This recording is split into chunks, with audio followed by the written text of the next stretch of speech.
Bonjour mangeurs de cheval et bienvenue à un show se nommant Everyday. Je suis Susanos pour vous servir. Et aujourd'hui nous allons parler d'un manga qui a beaucoup fait parler de lui. Un manga qui a atteint le nom de pâle copie. Je veux bien sûr parler de Black Clover.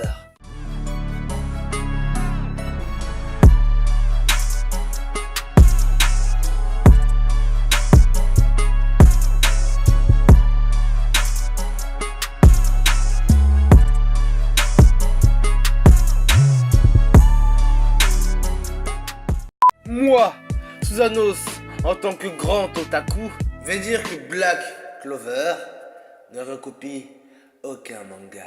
Avant que tu fasses un débat dans les commentaires, laisse-moi t'expliquer le résumé.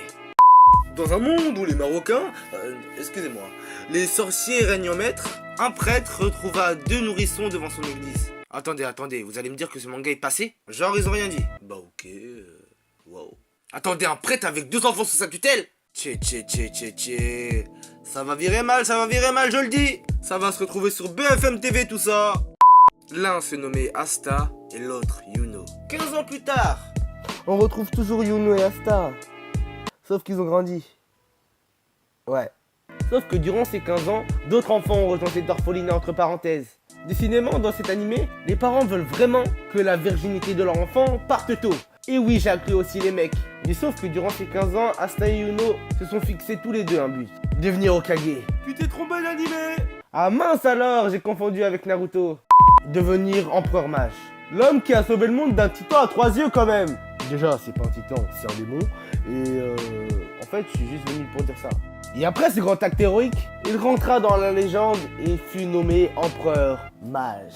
C'est pas plutôt empereur marocain? En fait, c'est juste pour savoir. Tu vois, puisque les Marocains, quand même, avec leur magie, on peut... Voilà, quoi. Après ce très gros cliché, il est venu à Asta et Yuno d'aller chercher leur grimoire. L'objet qui allait leur permettre de contrôler leur magie à un point inégalé. Ah, j'ai failli oublier. Asta n'a pas de pouvoir. Genre, c'est le seul entre des millions ou des milliards à ne pas avoir de pouvoir. Ouais. Fuck la logique. Et oui, Oneketsu, revenons à où nous nous étions arrêtés. Bien sûr, tout le monde reçut leur grimoire à part Asta, ouais. Juste pour vous dire, il a pas de pouvoir, c'est logique. Mais Yuno, supérieur à tous les autres, ouais, puisque c'est Sasuke. Je viens d'entendre que ce n'est pas Sasuke. Ok. Reçurent un grimoire avec un trèfle à 4 feuilles. Alors que tous les autres fils de Chuin reçurent un grimoire avec un trèfle à 3 feuilles. Ouais. Mais un élément perturbateur rentra en jeu. Et c'est là qu'Asta eut lui aussi son propre grimoire, surpassant celui de Yuno, car ayant un trèfle à 5 feuilles. Et c'est là que l'histoire commence. Attends, sérieux? Genre il a eu un grimoire comme ça alors qu'il a pas de magie. En fait c'est pas logique. Et la vie, même moi je comprends rien.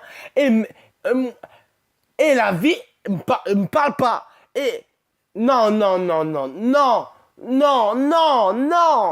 Mais ce manga n'a pas pris des défauts. Il sait jouer avec le rebondissement et sait vous faire kiffer à la fin des épisodes. Vous disant, tu vas regarder la suite, hein, tu vas regarder la suite. Et son plus grand défaut dans tous ceux que j'ai cités, c'est que vous pouvez vous enlacer très vite. Certains disent qu'ils recopient Naruto.